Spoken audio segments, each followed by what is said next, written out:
Tingnan nyo to mga lodi, marami din ba sa inyong daga o bubwit katulad dito sa amin yan o, tamang-tama yung nakita ko. Yan ang pamuksa sa daga na talagang gustong gusto daw nila. Pag kinain daw nila yan, pagkaraan ng ilang araw mawawala na yung daga sa inyong bahay talaga namang tepok.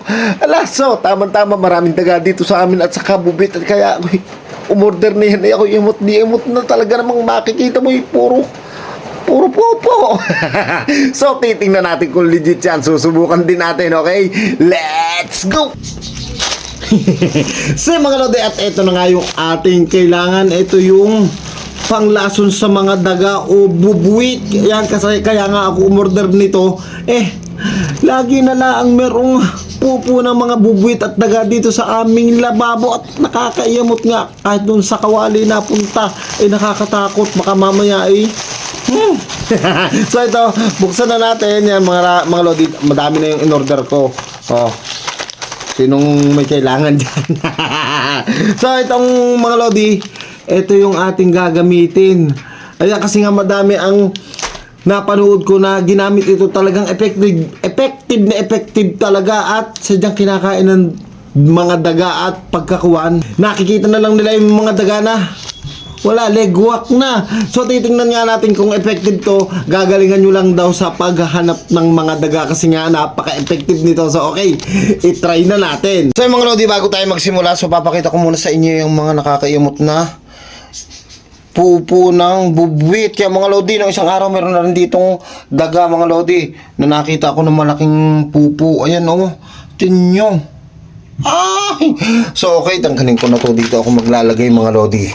Yan, kasi diyan ko lagi nakikita na merong naglalaro. At sigurado mga lodi, ang ilalim yan puro nala ang ipot ng bubwit yan. Tingnan ninyo, naku po, lalo na ito sigurado. Tingnan natin. Naku po, kainaman na. So okay, itry na natin. So mga lodi, ito maglalagay na ako dito sa takip na ito. At itong alang galing para siyang patuka sa manok. Sa pakain din sa baboy pellets lang talaga siya. Yan, so yan, damihan na natin yan. Damihan nyo na para yan, dito ako maglalagay mga lodi at titingnan ko kung may makikita ako dyan daga mamaya. Meron pa akong sanlagayan, lagyan ulit natin yan. So ilat ko na dito mga lodi. Yan, at ilalagay natin sa dapat natin paglagyan. Mga lodi, ito dito ko ilalagay. Tingnan niyo naman, kahit maglinis ako na maglinis, maya-maya meron na ulit pupo ng mga daga. Ayan, so diyan ko ilalagay yan. Ayan, mga lodi, nandiyan na. So, hintayin na lang natin, o-obserbahan natin hanggang bukas, kung meron tayo makikitang mga daga. At titingnan natin kung nabawasan yan. Yan, mga lodi. Yan. So mga lodi, ilang oras na ang lumipas at tingnan natin kung ano nang nangyari sa inilagay natin pain. Ayan mga lodi.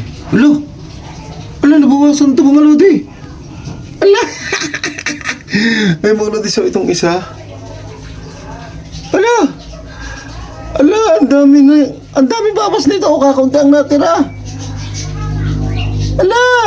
Ulit ako gabi na para ito'y talab. Lagyan ulit natin. Yan, sana ubusin ulit nila. Yan, lagyan natin dyan. At okay, tulog na tayo. Tulog na ako mga lodi. At sana bukas may mahuli tayo. So yan nga mga lodi, ito kinabukasan na ulit at titingnan na ulit natin. Ay inubos mga lodi. Pati ito. So ngayon siya, maghahanap tayo. Titingnan natin. Hindi ko alam kung ilang araw, ilang oras ang epektibo nun mga lodi. So, maghahanap tayo. So, tingnan natin dito. Ito kasi ang style ng ilalim namin. Dito nilalagay yung mga binilag ko yan mga lodi. So, tingnan natin. Para may nakita ang bubut ng mga lodi. Ay, mga bubut.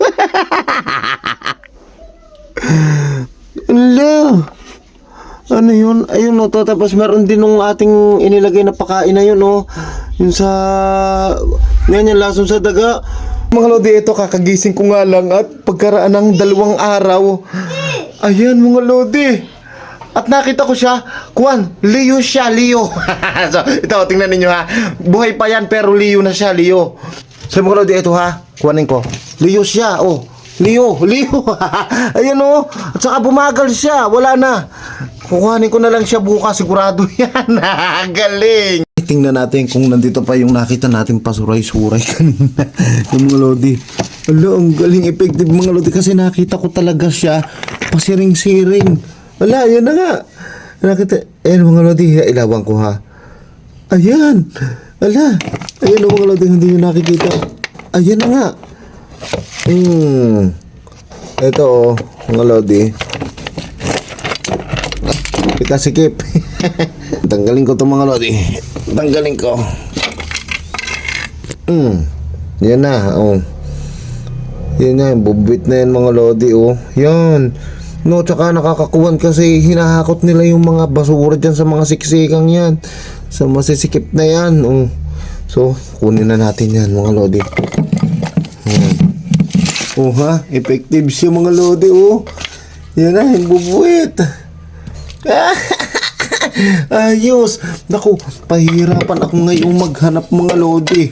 Sa dami ng bubwit dito, siguradong marami na ding dedo. Ala, mga lodi, ang galing. Effective nga siya. Ano bali, ilang araw 3 o hanggang 4 na araw bago ako nakakita ng ganun. At talaga namang kala ko wala nang pag-asa na effective siya. Pero, ala, gumana siya. Nga pala mga lodi, doon nyo ilalagay sa hindi maaabot ng inyong mga chikiting ha. Doon sa talagang malayo. Yung, alam nyo na. Basta alam nyo na yung para safe tayo. So mga lodi, para sa akin, okay na okay ito. So kung gusto nyo nito mga lodi, ang link ilalagay ko sa comment section at sa box na yan.